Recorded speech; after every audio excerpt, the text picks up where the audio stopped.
Good morning students, I hope you all are doing great.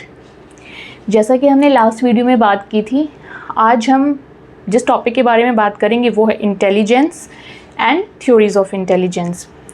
हम theories की detail में आज नहीं जाएंगे क्योंकि थ्योरीज़ को समझने से पहले बहुत इम्पॉर्टेंट एक चीज़ है कि approaches to theories of intelligence हमें समझना है, और उसी चीज़ की बात हम आज की वीडियो में करेंगे अच्छे से।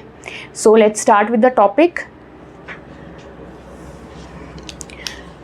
हमारा टॉपिक है आज का इंटेलिजेंस।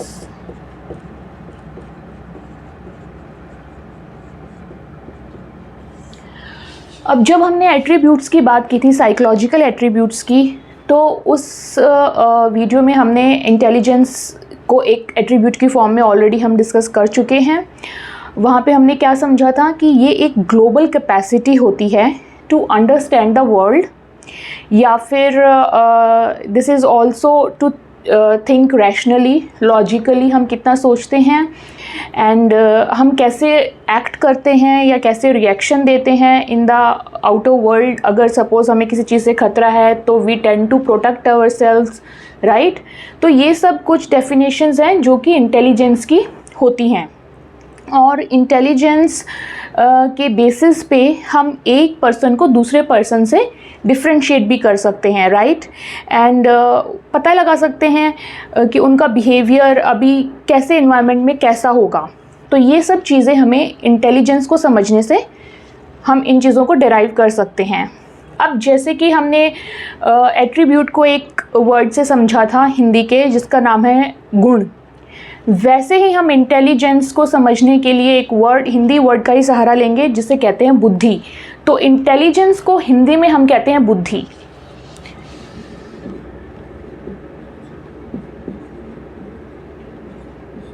ये कुछ वर्ड ऐसे होते हैं जो कि क्योंकि हिंदी हम लोगों की मदर टंग होती है, तो उनको हम क्योंकि बहुत बारी यूज़ करते हैं अपनी डे टू डे लाइफ में, तो उन वर्ड्स से को रिलेट करके हमें चीज़ें समझने में बहुत आसानी हो जाती है। तो जैसे ही बुद्धि की बात आती है, एकदम इशारा पहुंच जाता है कि दिस इज़ कॉल्ड बुद्धि, राइट। तो उसी चीज़ की फॉर्म में हम इंटेलिजेंस को समझेंगे। अब इंटेलिजेंस तो हमने समझ लिया ऑलरेडी कि क्या है। अब हम थ्योरीज़ की बात करते हैं। तो थ्योरीज़ क्या होती हैं? जैसे कि पहले इंटेलिजेंस की या पहले साइकोलॉजी उतनी नहीं थी, राइट। तो उस टाइम पे क्या होता था कि बुद्धि क्या होती है, इंटेलिजेंस क्या होती है, इन सब की जो डेफिनेशंस होती थी वो किसी भी कल्चर के अकॉर्डिंग होती थी। वहाँ क्या फ़िलॉसफी है, किसी एक स्टेट में, किसी एक कंट्री में, किसी एक टाउन में किन चीज़ों को बहुत ज़्यादा महत्व दिया जाता है, उसके बेसिस पे जो है फ़िलॉसफिकल डेफिनेशंस होती थी लोगों के, उनके कल्चर के बेसिस पे, राइट। किसी ज़माने में अगर आप बहुत अच्छा कोई गेम खेलते हैं, सपोज़ धनुष अच्छा चलाते हैं, या किसी भी चीज़ में आपकी एबिलिटी अच्छी है, तो वो उसका एक माइलस्टोन बन जाता था, राइट।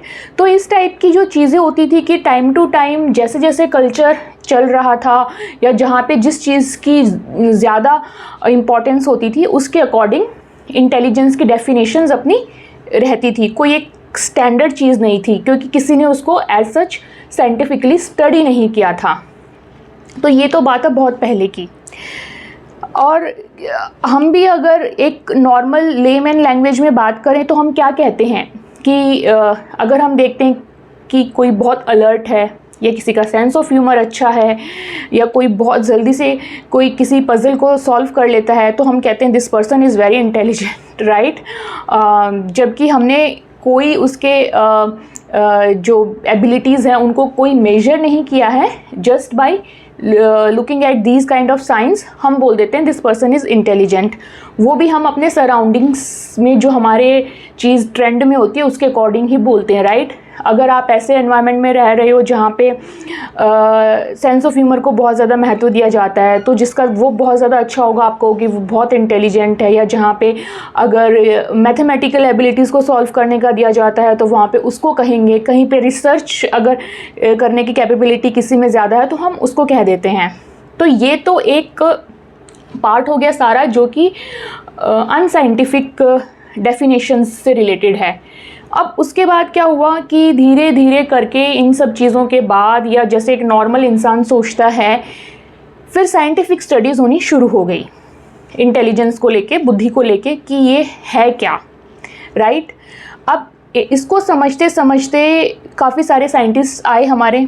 सबसे पहले जिन साइंटिस्ट का नाम मतलब पॉपुलर हुआ आप कह सकते हैं, या जो लाइमलाइट में आए, वो थे अल्फ्रेड बिनेट। ओके,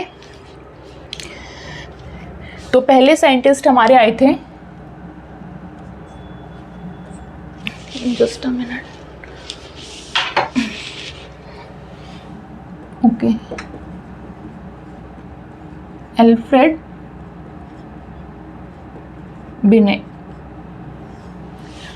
अब इन्होंने क्या कहा था, इनकी डेफिनेशन जो थी या थ्योरी कहें, वो मिलती जुलती थी अपनी ऑक्सफोर्ड डिक्शनरी की डेफिनेशन से। ऑक्सफोर्ड डिक्शनरी की डेफिनेशन क्या हुआ करती थी कि इंटेलिजेंस जो है, it is the power of perceiving, learning, understanding and knowing the things. कि अगर कोई चीज़ है, सपोज़ ये पेन है, तो मैं इसको परसीव कर पा रही हूँ, मैं देख पा रही हूँ, मैं रियलाइज़ कर पा रही हूँ कि ये एक पेन है, एक मार्कर है, राइट। देन लर्निंग, ये मेरी लर्निंग से ही आया है। बचपन में शायद मैंने कहीं देखा होगा, सीखा होगा, तभी ये मैंने लर्न किया कि ये एक पेन है, right. And then understanding, understanding means इसके फीचर्स। आई नो कि ये लिख सकता है, जब तक इंक है तब तक लिख सकता है, इंक नहीं है तो हमें रिफ़िल करना पड़ेगा, मतलब I understand this overall. And then knowing, knowing is also kind of something कि ओके, इसके क्या रिजल्ट्स हो सकते हैं, क्या रेपरकशंस हो सकते हैं, राइट। अगर मैंने बोर्ड पे चला दिया तो इसे हम मिटा भी सकते हैं। अगर किसी ऐसी जगह पे सपोज़ अगर ये परमानेंट मार्कर होता तो ये नहीं मिट सकता था। तो नोइंग ऑल्सो, तो ये थी हमारी ऑक्सफोर्ड की डेफिनेशन। और इसी से मिलती जुलती हमारे फर्स्ट जो साइकोलॉजिस्ट जिनका नाम मशहूर हुआ था, अल्फ्रेड बिनेट, उन्होंने दी थी। उन्होंने क्या बोला था कि this is the ability to जज well, to understand well and to reason well, right. कि कोई भी चीज़ अगर है तो हम उसको अच्छे से जज कर सकें, हम उसको अच्छे से समझ सकें, हम उसके अच्छे से रीजनिंग कर सकें कि ये ऐसा है तो क्यों है। ओके, तो हिज डेफिनेशन वाज टू जज well, to understand well,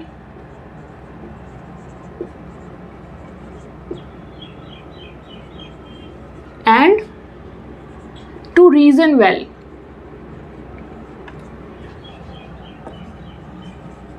okay, ये इन्होंने डेफिनेशन दिए, बहुत शुरू के थे। उसके बाद हमारे नेक्स्ट साइंटिस्ट कुछ और हुए जो स्टडी करते गए एंड उनके बाद जब जिसका नाम फेमस हुआ वो थे वेक्सलर।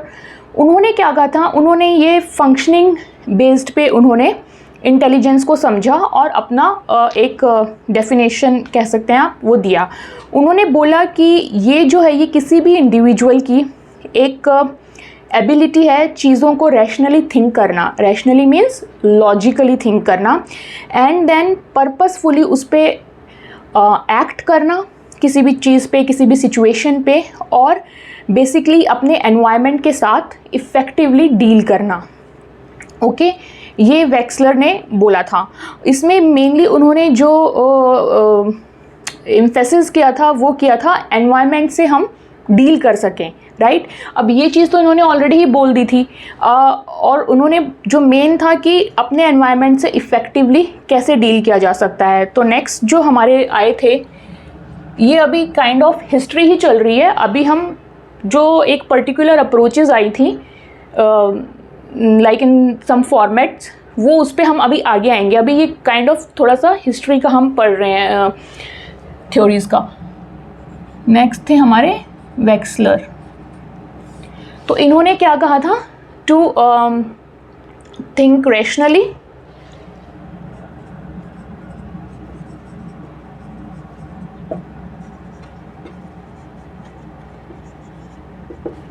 टू एक्ट पर्पसफुली यानी कि जब हम एक्ट कर रहे हैं तो हमें पता हो कि हम क्यों कर रहे हैं, राइट, रीजनिंग है उसके पास। And to deal with the environment effectively.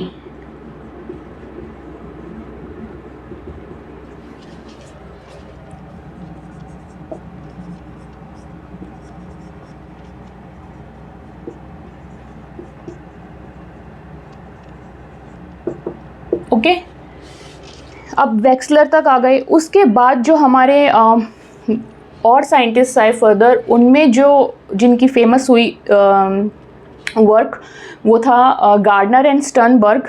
उन्होंने क्या कहा, वेक्सलर ने तो यहाँ तक बोला कि वो एनवायरनमेंट के साथ इफ़ेक्टिवली डील कर सके। अब गार्डनर एंड स्टर्नबर्ग ने ये बोला कि ना सिर्फ डील कर सकें, इंटेलिजेंस एक वो एबिलिटी है कि जिसके थ्रू एक इंटेलिजेंट पर्सन ना सिर्फ डील करता है अपने एनवायरनमेंट से, बल्कि वो अपने एनवायरनमेंट को मॉडिफाई या चेंज भी कर सकता है, राइट। कि जैसे अगर हमें कोई चीज़ नहीं समझ आ रही है, नहीं पसंद आ रही है, हमारे अकॉर्डिंग नहीं है, तो हम उसके अंदर चेंजेस भी ला सकते हैं। ओके, तो ये इनका कहना था, गार्डनर एंड स्टर्नबर्ग। इन्होंने क्या बोला कि not just to deal with the environment but to modify the environment as well. तो मैं इसमें लिख दूंगी to deal plus can modify.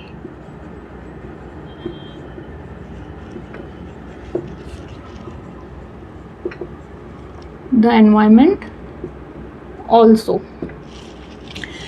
अब जी ये तो हो गई हमारी हिस्ट्री कि ये ऐसे चलता रहा। उसके बाद फिर जैसे सीरीज़ ऑफ डेफिनेशन साइंटिस्ट आते गए हमारे, तो एक पर्टिकुलर चीज़ देखने को मिली कि डिफरेंट जो थ्योरीज़ आ रही थी उनको हम कैटेगराइज कर सकते हैं बेसिकली। ओके, तो आपकी बुक में भी दो कैटेगरीज दी गई हैं, या फिर यूँ कहें कि दो अप्रोचेज़ हैं थ्योरीज़ की, जिनके थ्रू इन्होंने थ्योरीज़ दी कि कुछ पर्टिकुलर थ्योरीज़ इस अप्रोच के थ्रू हम स्टडी कर सकते हैं, एंड कुछ पर्टिकुलर हम इस अप्रोच के थ्रू स्टडी कर सकते हैं। अब हम उन अप्रोचेज़ के बारे में बेसिकली पढ़ने जा रहे हैं। तो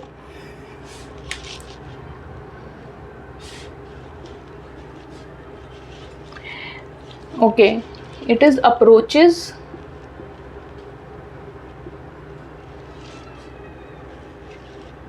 in theories of intelligence.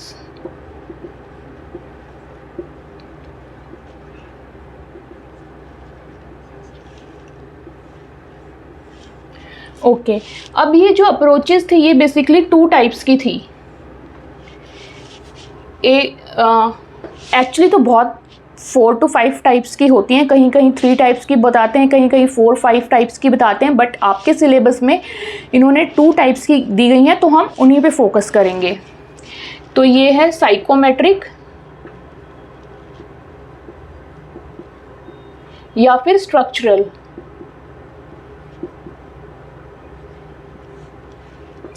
And another one is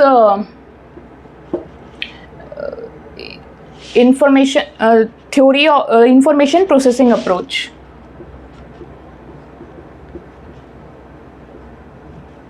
Information processing.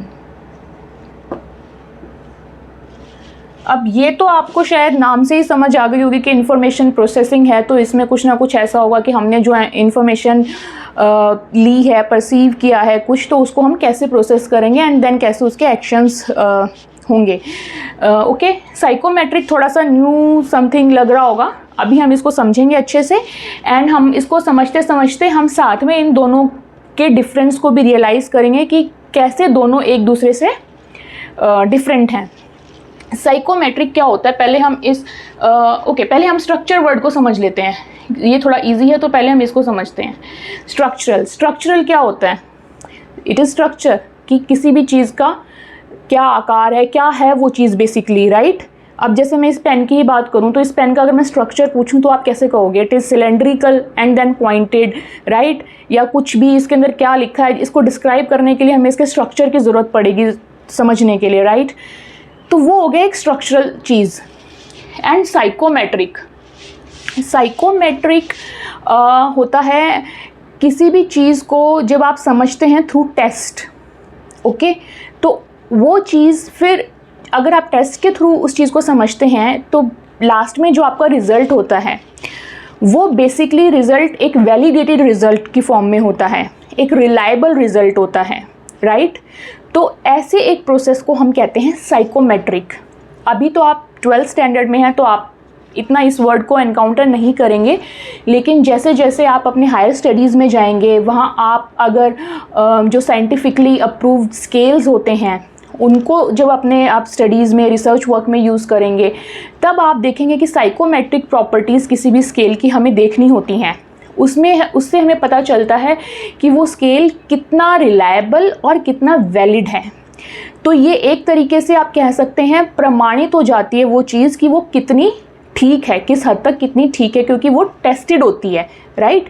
हम बोलते हैं ना कोई भी चीज़ टेस्टेड एंड वेरीफाइड है, इस टाइप से, तो वही है साइकोमेट्रिक जो होता है। ये आपके मेंटल टेस्ट इन्होंने कुछ किए होंगे एंड देन उसके बाद ही वो थ्योरीज़ या उनके निष्कर्ष उन्होंने निकाले होंगे, तो वो चीज़ें साइकोमेट्रिक में आती हैं।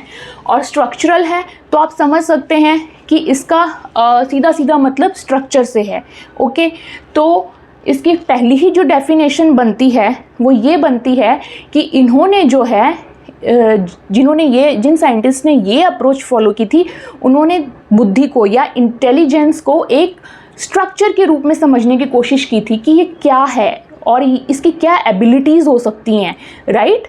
तो एक उसके स्ट्रक्चर को समझने की कोशिश की थी कि इफ़ दिस इज़ इंटेलिजेंस तो ये उसका स्ट्रक्चर और हमें इसको अच्छे से स्टडी करना है और इसके क्या क्या पार्ट्स हो सकते हैं with in that structure only, और वो क्या क्या उसकी एबिलिटीज़ हो सकती हैं। सिर्फ इतनी चीज़ अगर ये इंटेलिजेंस है तो सिर्फ उन्होंने अपना फोकस इस चीज़ तक ही रखा, यानी कि सिर्फ इंटेलिजेंस, सिर्फ कॉग्निशन तक ही उन्होंने अपनी स्टडीज़ को लिमिट रखा। ये हमारा स्ट्रक्चरल और साइकोमेट्रिक अप्रोच है, इसको प्लीज़ अच्छे से समझना यहाँ पे। एंड इसको तो हम क्या कह सकते हैं, it is the structure of intelligence and it's underlying dimensions. Underlying dimensions हमने जैसे पहले वाले वीडियो में ऑलरेडी हम पढ़ चुके हैं कि उसके और क्या क्या एबिलिटीज़ हो सकती हैं, उसको हम डायमेंशंस कह रहे हैं यहाँ पे। तो इसका फर्स्ट पॉइंट क्या होएगा कि this is structure of intelligence, or you can say study of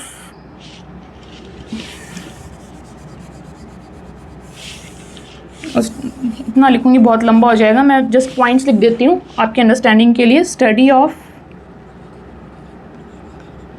structure लिख दिया पूरा of intelligence and it's underlying dimensions, okay. तो इंटेलिजेंस है उसका स्ट्रक्चर हमें पढ़ना है और उसके अंडरलाइंग डायमेंशंस क्या होंगी कि जैसे मेंटल कैपेबिलिटीज़, कॉग्निटिव कैपेबिलिटीज़, कैसे कोई चीज़ हम कितनी जल्दी सॉल्व कर रहे हैं, पजल्स कैसे अच्छे से हम कर पा रहे हैं, मैथमेटिक सीरीज़ अगर कुछ है उसको हम कैसे फिल कर पा रहे हैं, रीजनिंग के क्वेश्चंस हम कर पा रहे हैं ना, राइट। तो कॉग्निटिव एबिलिटीज़ में आपका जो भी आ जाता है, मेमोरी एंड ऑल, वो इसकी अंडरलाइंग डायमेंशंस हो गई। तो इस अप्रोच पे बेस्ड जो थ्योरीज होंगी वो आपकी इस टाइप से चलेंगी या इनके बेसिस पे उन्होंने वो आगे की हैं। अब compare to this information processing में क्या आएगा, ये तो सिर्फ स्ट्रक्चर की बात कर गए, और इंफॉर्मेशन प्रोसेसिंग वाले लोगों ने क्या किया, साइंटिस्ट ने क्या किया कि सिर्फ यहाँ तक सीमित नहीं रहे, वो आगे एक्शंस पे भी आए, राइट। तभी क्योंकि इंफॉर्मेशन प्रोसेस होगी तो जाहिर है उसके बेसिस पे हम कुछ ना कुछ एक्शंस भी लेंगे। वी विल एक्ट, ओके, उसको प्रोसेस करेंगे, समझेंगे, अपने दिमाग में कुछ ऐड सब्ट्रैक्ट कुछ करेंगे, अपने दिमाग से लॉजिक लगाएंगे and then we will act also, right. तो ये बन जाता है आपका study of cognitive functions underlying intelligent behaviour, okay. तो यहाँ पे आपका फंक्शंस एंड बिहेवियर दो वर्ड आ जाएंगे। यहाँ पे मेन आपका आएगा स्ट्रक्चर एंड उसकी डायमेंशंस, और यहाँ पे आएगा study of cognitive functions and underlying behaviour.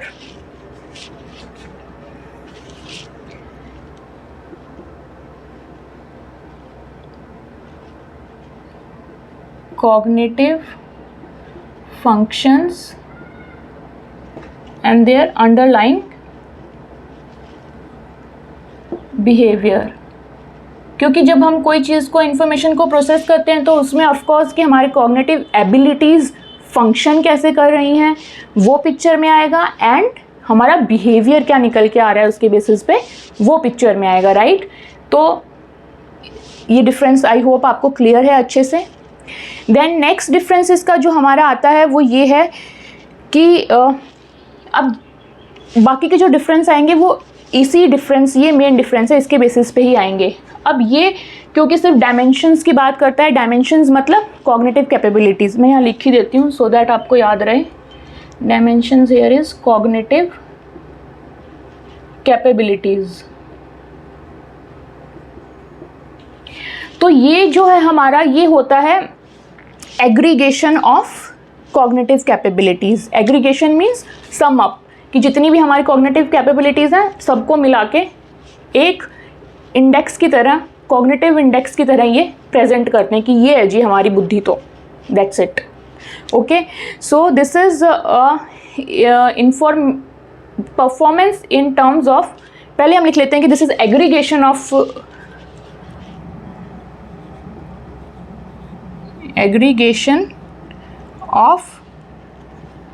cognitive capabilities.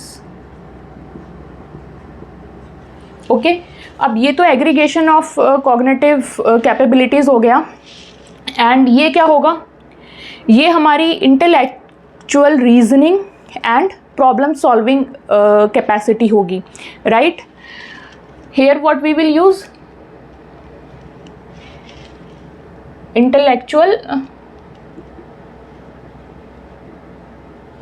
Reasoning and problem solving.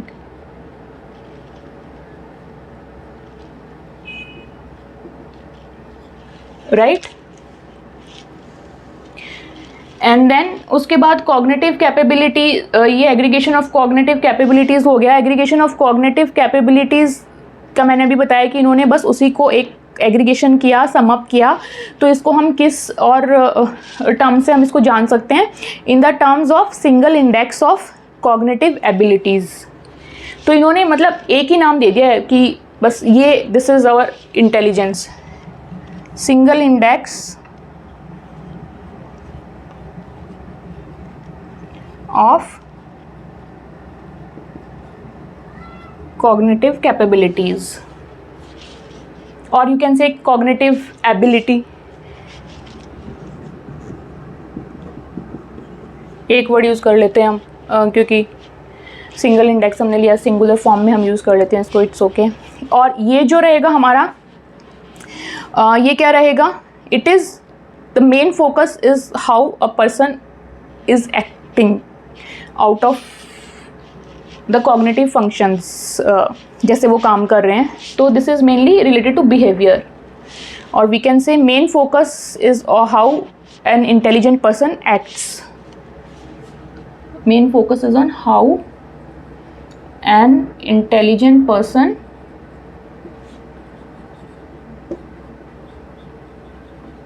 Acts. Okay,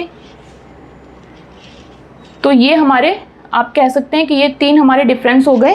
और मेन जो आपको डिफरेंस याद रखना है, जिसकी वजह से आपको तीनों मतलब सारे डिफरेंस क्लियर हो जाएंगे, या मेन दोनों अप्रोचेस का फंडा क्लियर होगा, वो यही है कि साइकोमेट्रिक या स्ट्रक्चरल में क्या होता है कि ये उसके स्ट्रक्चर को समझने की कोशिश करते हैं, और साइकोमेट्रिक होता है वो मेंटल टेस्ट्स के थ्रू होता है। जैसे आपको अगर ये मल्टीपल या कॉग्निटिव कैपेबिलिटीज़ को अगर उनको समझना है या उन्होंने कोई थ्योरी दी होगी साइकोमेट्रिक, तो इसका मतलब उन्होंने वो मेंटल टेस्ट कुछ किए होंगे, उनके बेसिस पे ही उन्होंने अपनी थ्योरीज़ जो हैं आगे दी होंगी, बढ़ाई होंगी, रिलीज़ की होंगी।